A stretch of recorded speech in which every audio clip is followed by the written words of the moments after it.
الحمد لله نحمده ونستعينه ونستغفره ونؤمن به ونتوكل عليه ونعوذ بالله من شرور أنفسنا ومن سيئات أعمالنا من يهده الله فلا مضل له ومن يضلله فلا هادي له ونشهد أن لا إله إلا الله وحده لا شريك له ونشهد أن سيدنا ونبينا ومولانا محمدا عبده ورسوله صلى الله تبارك وتعالى عليه وعلى آله وأصحابه وبارك وسلم تسليما كثيرا كثيرا أما بعد فأعوذ بالله من الشيطان الرجيم يعلمون ظاهرا من الحياة الدنيا وهم عن الآخرة هم غافلون صدق الله العظيم.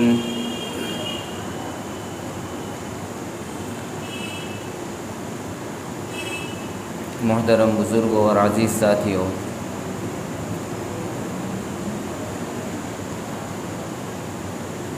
آیت کریمہ 21ویں پارے میں سورہ روم کی پہلے رکوع کی آیت ہے۔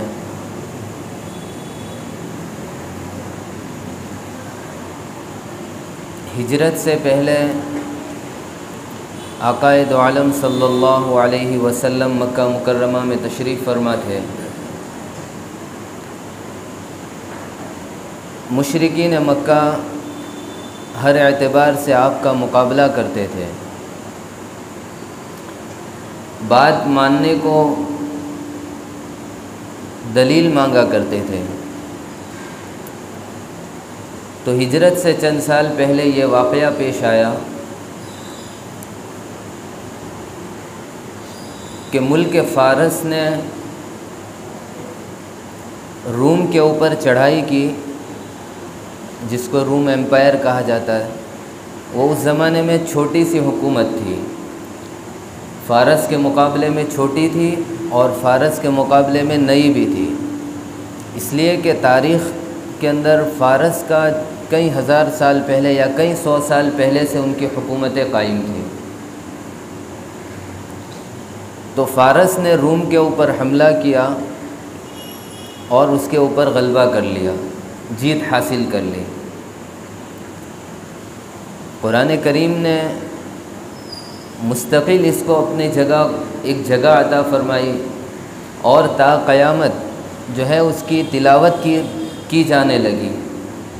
اور کی جائے گی، اور اس کے اوپر جو ہے ثواب بھی اللہ کی طرف سے عطا فرمایا جائے گا۔ تو آخر کیا وجہ ہے روم اور فارس کا غلبہ؟ کوئی کہانی کی کتاب تو تھی نہیں۔ جس وقت فارس نے حملہ کر کے جیت حاصل کر لی، اس وقت مشرکین مکہ نے بہت خوشیاں منائی تھی اور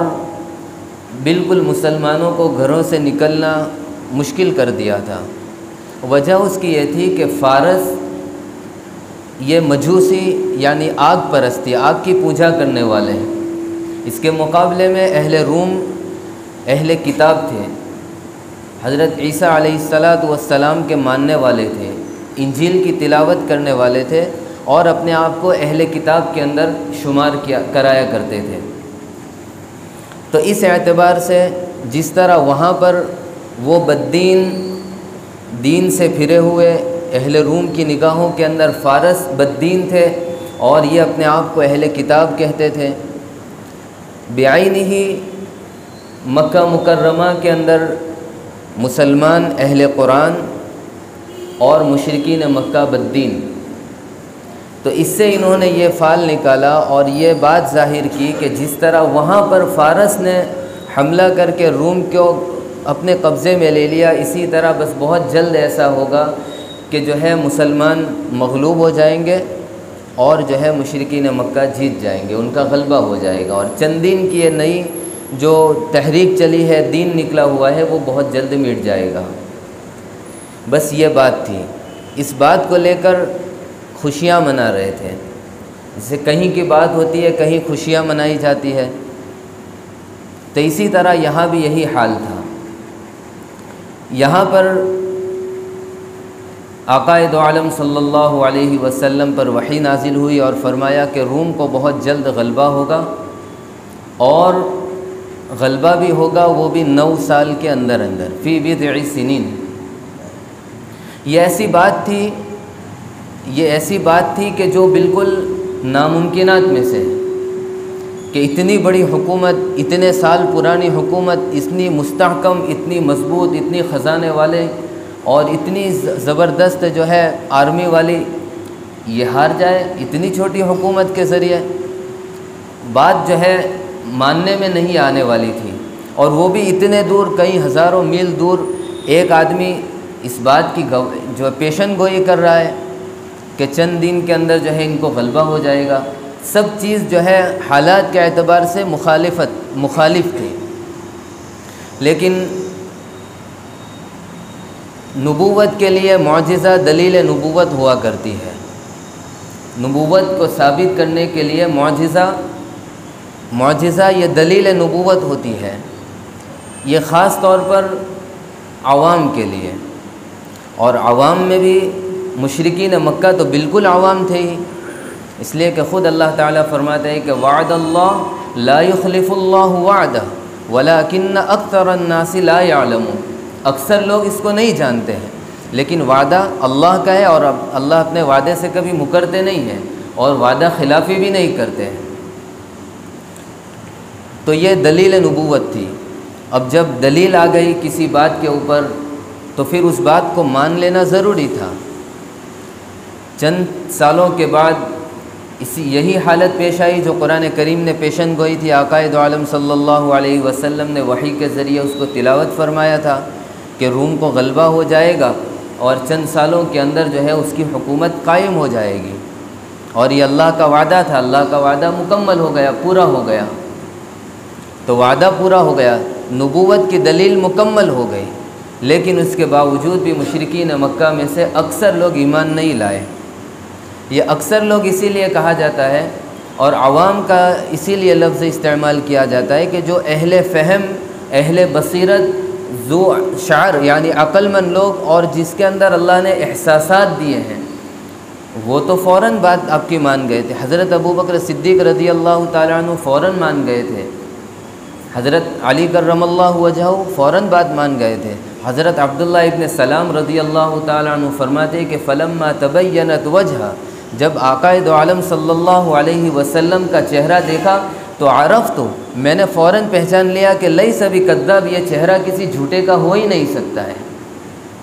کہ یہ چہرہ کسی جھوٹے کا ہو ہی نہیں سکتا ہے۔ تو یہ تھے اہل فہم، اہل بصیرت، عقل مند، ذی شعور لوگ،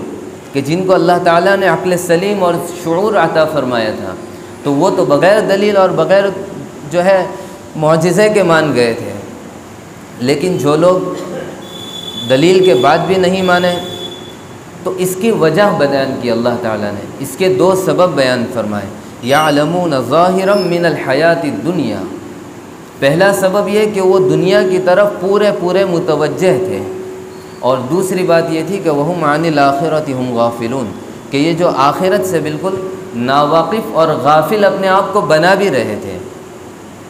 یہ 2 سبب تھا، ان 2 سبب کی بنیاد کے اوپر اہل شرک، مشرکین، چاہے دنیا کے کسی بھی خطے کے، کسی بھی زمانے کے، کسی بھی وقت تا قیامت آئیں گے، ان کے لیے یہ آیت رہنمائی کرے گی کہ جو بھی دنیا کی طرف پورے متوجہ ہوں گے اور آخرت سے غافل ہوں گے، وہ جو ہے دین اسلام کے اوپر ایمان نہیں لائیں گے۔ اب یہ بات ہے کہ یہ 2 سبب ایسے تھے کہ جنہوں نے ایمان لانے سے لوگوں کو روک دیا، یعنی کفر سے بھی سخت بات تھی۔ یہ 2 بات کفر سے بھی سخت ہے کہ جو کافر کو بھی جو ہے ایمان لانے سے روکتی ہے، بڑی سخت بات ہے۔ آیت اگرچہ جو ہے مشرکین کے لیے ہے، لیکن اگر یہ 2 سبب توجہ الی الدنیا اور غفلت عن الآخرہ، یہ دو باتیں اگر کسی کے اندر بھی پائی جائے گی تو وہ اس کے لیے بڑی سخت بات ہوگی، اس لیے کہ اللہ تعالیٰ طبیب کامل ہے، مکمل طبیب ہے، اور اللہ تعالیٰ ایسے طبیب ہے کہ جو مرض بھی بتلا دیتے ہیں اور مرض پیدا ہونے کا سبب بھی بتلا دیتے ہیں اور اس سبب کو ختم کرنے کا علاج بھی بتلا دیتے ہیں۔ ایسا نہیں ہے کہ کسی چیز کو جو ہے انفیکشن کا نام دے دیا جائے، کیا ہوا؟ انفیکشن ہو گیا، یہ دوا کھائے ٹھیک ہو جائے گا، ایسی بات نہیں تھی۔ کامل طبیب کے یہاں سے مکمل نسخہ بھی کامل ملتا ہے، تو یہ اللہ تعالیٰ نے بالکل کامل بات فرمائی کہ یہ جو مرض تھا اور اس کا سبب، یہ دو سبب تھے، اور اس کا علاج یہ ہے کہ جو ہے اس چیز کو دور کی جائے، کہ توجہ الی الدنیا کو دور کیا جائے اور آخرت کی طرف سے جو غفلت ہے اس کو دور کیا جائے۔ اب یہ کہ توجہ الی الدنیا، تو دنیا کے اندر جب دنیا سامنے آتی ہے تو ایک ہی بات آتی ہے کہ کاروبار۔ دنیا سے ہمارے یہاں صرف ایک ہی بات ہوتی ہے کہ کاروبار۔ حضرت رابعہ بصریہ رحمۃ اللہ علیہا کے پاس ایک جماعت بیٹھی ہوئی تھی، اور وہ جماعت بھی اہل عارفین کی جماعت تھی۔ عارفین یعنی ہمارے جیسے عوام نہیں تھے، بلکہ اس زمانے کے چوٹی کے سب بزرگان دین بیٹھے ہوئے تھے، اور دنیا کا ذکر چھیڑ دیا۔ تو حضرت رابعہ بصریہ فوراً برہم ہو گئی، غصے ہو گئی، کہا قوموا عنی، میرے پاس سے فوراً کھڑے ہو جاؤ، تم ایسی چیز کی بات کرتے ہو جس کو تم نے اپنے اندر سے نکال دیا ہے، تم نے اپنے آپ کو دنیا سے الگ تھلگ کر دیا ہے، اور پھر بھی ذکر اسی کا کرتے ہو، اس کا مطلب یہ کہ ابھی بھی تمہارے اندر دنیا موجود ہے۔ فرمایا کہ جس چیز کا ذکر کیا جاتا ہے اس کی محبت دل میں ہوتی ہے، تبھی تو اس کا ذکر کیا جاتا ہے۔ اگر دن بھر میں 2500 آدمی کے ملاقات ہوتی ہے، جھاڑو لگانے والے سے بھی، گٹر صاف کرنے والے سے بھی ملاقات ہوتی ہے، لیکن ایک بہت بڑے علامہ سے، بہت بڑے بزرگ سے بات ہو جائے، یا بڑے بزنس مین اس کی لائن سے بات ہو جائے، تو اس کی بات کا ذکر کیا جاتا ہے۔ وہ چھوٹے آدمی سے جو بات چیت ہوئی ہے اس کا ذکر نہیں ہوگا دوسروں کے سامنے کہ آج فلاں سے، لیکن وہ بڑوں کے ساتھ جو بات ہوئی ہے اس کا ذکر اس لیے کیا جائے گا کہ آپ کے ذہن کے اندر اس کی اہمیت تھی، تو اس کی اہمیت کی بنیاد کے اوپر آپ نے فلاں کی بات فلاں کے سامنے نقل کی۔ جب اس کی بات نقل کی، اس کا مطلب یہ ہے کہ آپ کے دل کے اندر اس کے بڑا پن ہے ابھی، تو فرمایا کہ میرے پاس سے کھڑے ہو جاؤ تمہارے دل کے اندر۔ تو یہ ان کے لیے تو بات ٹھیک تھی، حضرت رابعہ بصریہ کے لیے، لیکن ہمارے لیے یہ بات کہنا یہ مناسب نہیں کسی کے لیے، اس لیے کہ ایک طرف تو اللہ رب العزت نے آقا دو عالم صلی اللہ علیہ وسلم کے ذریعے یہ فرمایا کہ کسب الحلال، حلال کمانا، یہ فریضۃ بعد الفریضہ، کہ یہ ایک بڑے فریضے کے بعد ایک چھوٹا فریضہ ہے۔ حلال رزق کا کمانا یہ بھی ایک فریضوں میں سے ایک فریضہ ہے، جس کو اللہ تعالیٰ نے امت کے لیے لازم قرار دیا، اور اسی کے بنیاد کے اوپر سوال کرنا، اپنی ضروریات لوگوں کے سامنے، اپنی ضروریات لوگوں کے سامنے مانگنا کہ میں بہت غریب ہو گیا ہوں، میرے لیے، جیسے عام طور پر بیٹھے ہوتے لوگ مدارس کے علاوہ، جو مدارس کی طرف سے جو آتے حضرات، سوالہ حضرات، ان کے علاوہ، اس لیے کہ ان کی یہ تو فرائض میں سے یہ بھی ایک ضروریات میں سے ہے دین کی، کہ یہ بھی دین کے قلعے ہیں، تو ان کی طرف سے تو کوئی دل میں کوئی خرابی نہ لائے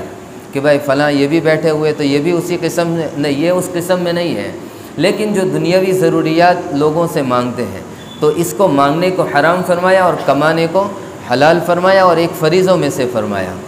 دوسری طرف آقا دو عالم صلی اللہ علیہ وسلم کا یہ فرمان کہ دنیا حب الدنیا رأس کل خطیہ، کہ دنیا کی محبت ہر برائی کی جڑ ہے۔ تو اب یہ دونوں کے درمیان کا راستہ نکالنا ہے، اور یہی ہے کہ اگر جب کسی جگہ دنیا کے متعلق بات ہوتی ہے تو پھر عوام کے ذہن میں یہ بات آ جاتی ہے کہ دیکھو دنیا کا ذکر آ گیا، تو دنیا کا ذکر تو آنا نہیں چاہیے، پھر بھی دنیا کا ذکر کر رہے، اس کا مطلب یہ ہے کہ دنیا اچھی ہے، تو ایسا بھی نہیں ہے، اور یہ بھی نہیں ہے کہ بالکل جو ہے اس کی برائی نہ کی جائے، اس کی طرف اس سے توجہ ہٹائی نہ جائے، یہ بھی ایک غلط بات ہے۔ تو دونوں کے درمیان سے راستہ کیسے نکالا جائے؟ تو فرمایا کہ اللہ کی اور اس کے رسول کی محبت بندے کے دل میں اس کے مال، اس کی اولاد، اس کے بیوی، اس کے بچے، ان سب سے زیادہ، یہاں تک کہ ٹھنڈے پانی سے بھی زیادہ جو ہے آقا دو عالم صلی اللہ علیہ وسلم کی محبت اس کے دل کے اندر بسی ہونی چاہیے۔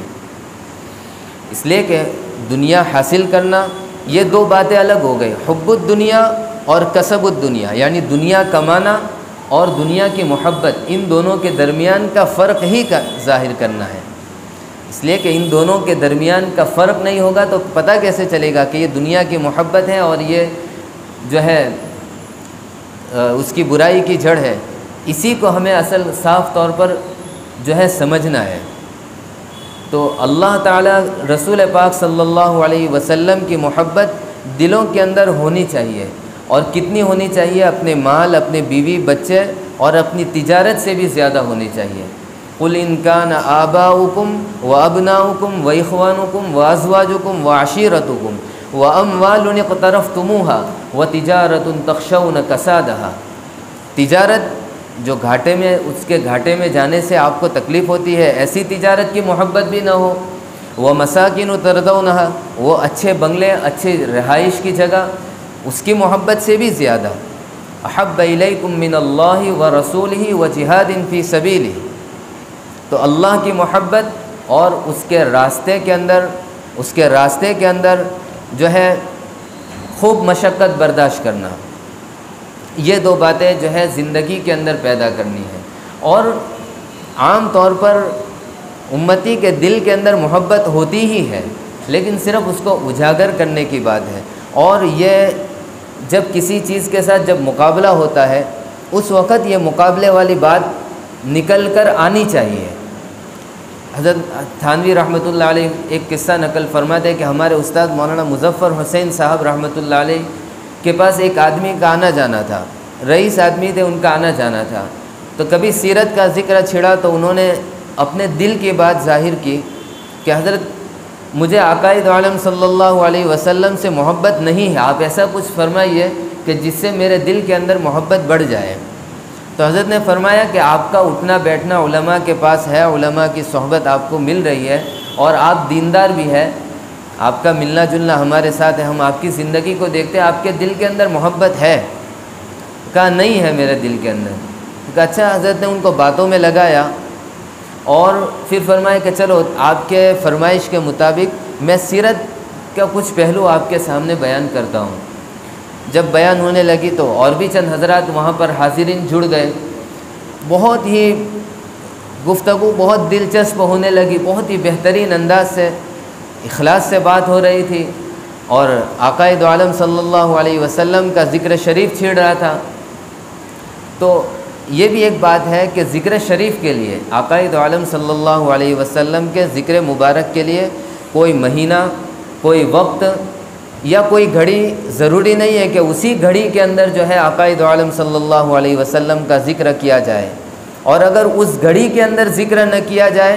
تو پھر اس کو طعنہ زنی کا شکار بنایا جائے، یہ بات بھی غلط ہے۔ اس لیے کہ اہل سنت والجماعت کا یہ عقیدہ ہے کہ آقا دو عالم صلی اللہ علیہ وسلم کی محبت یہ ایمان کا دوسرا جز ہے، ایمان کا جو ایک سکہ ہے،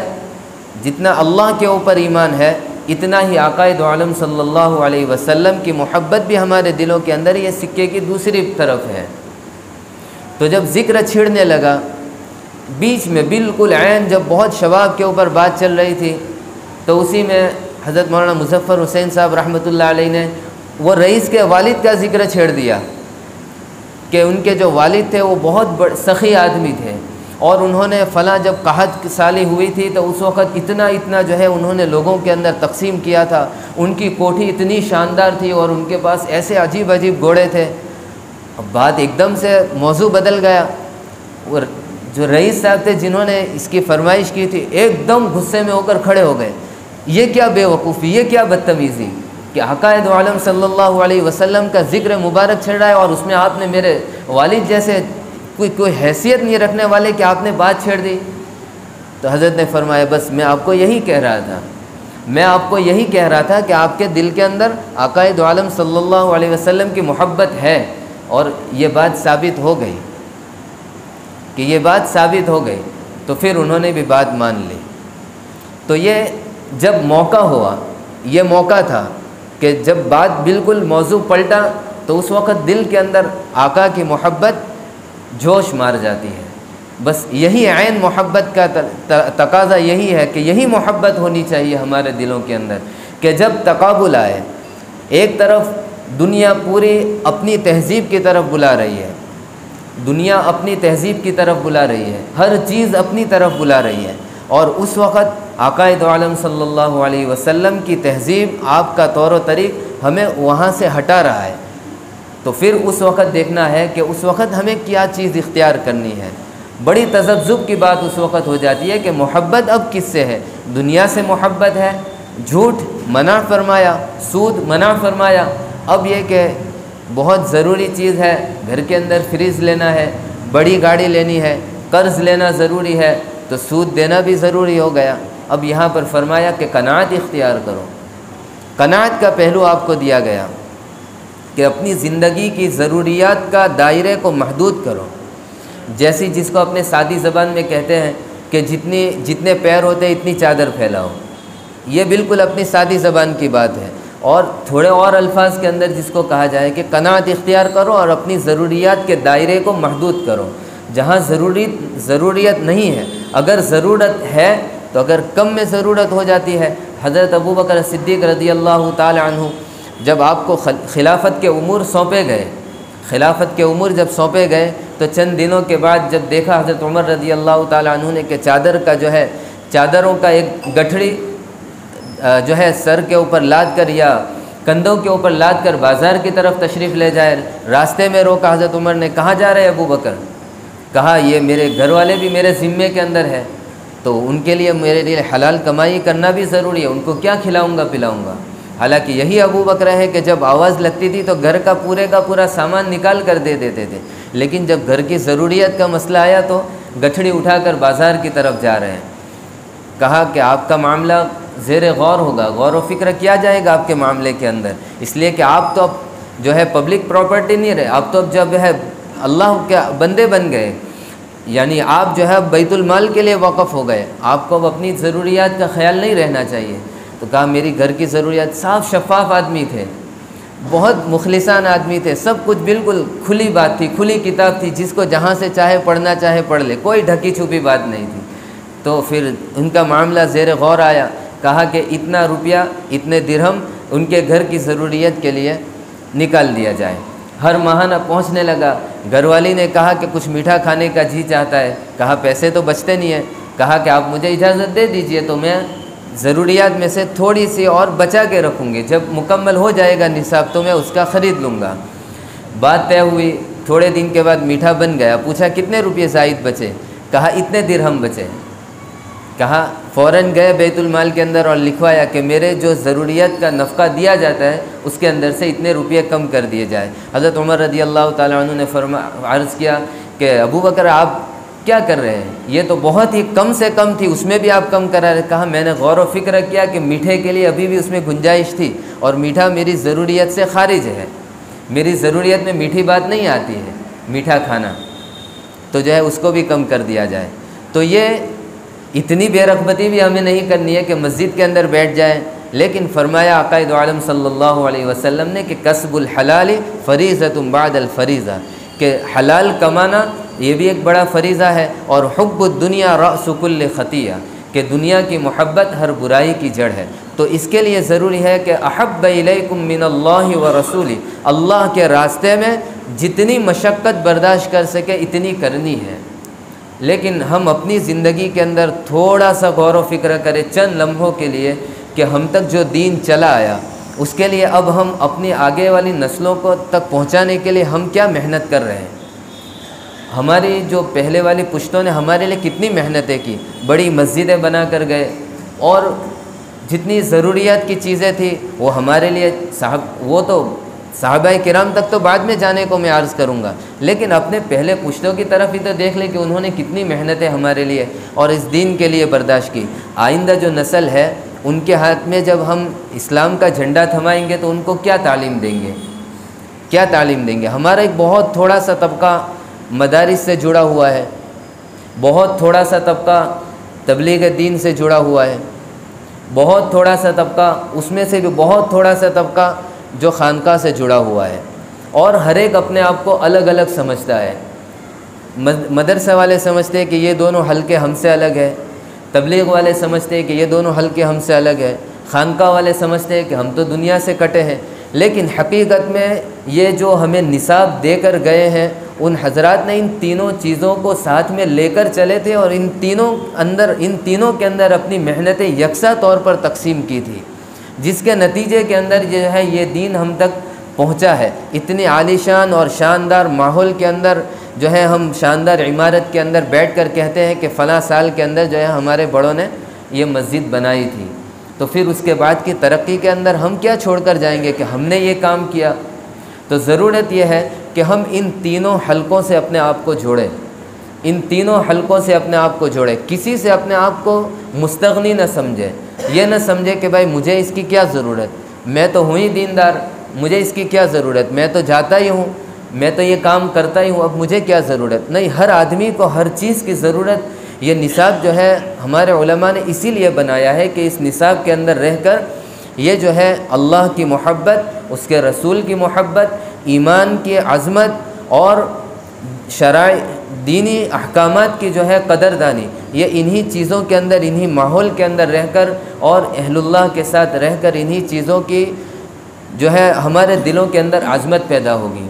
تو بس اسی لیے یہ کہنا سننا ہوتا ہے، ورنہ سب کو پتہ ہے کہ 5 وقت کی نماز فرض ہے، 1 مہینے کے روزے فرض ہے، زکوٰۃ دینا فرض ہے، حج کے اندر جانا فرض ہے، سب کو پتہ ہے، لیکن یہ ہر ہفتے ایک مذاکرے کے طور پر ہوتا ہے، اس کو رسم نہ بنا لیا جائے کہ بھائی ہر ہفتے جمعہ کے دن بیان ہونا ہے تو ہونا جائے، ایسا نہیں، بلکہ اس کو ایک عظمت کے طور پر کہنے والا، سننے والا یہ سمجھے کہ میری کمی پوری ہو، کہنے والا یہ سمجھے کہ بھائی میری کمی پوری ہو جائے کہتے کہتے۔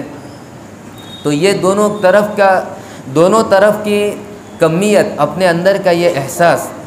یہی چیز جو ہے انسان کو اور جو ہے دین کی طرف ابھارتا ہے۔ اللہ تعالیٰ کہنے سننے سے زیادہ عمل کی توفیق عطا فرمائے۔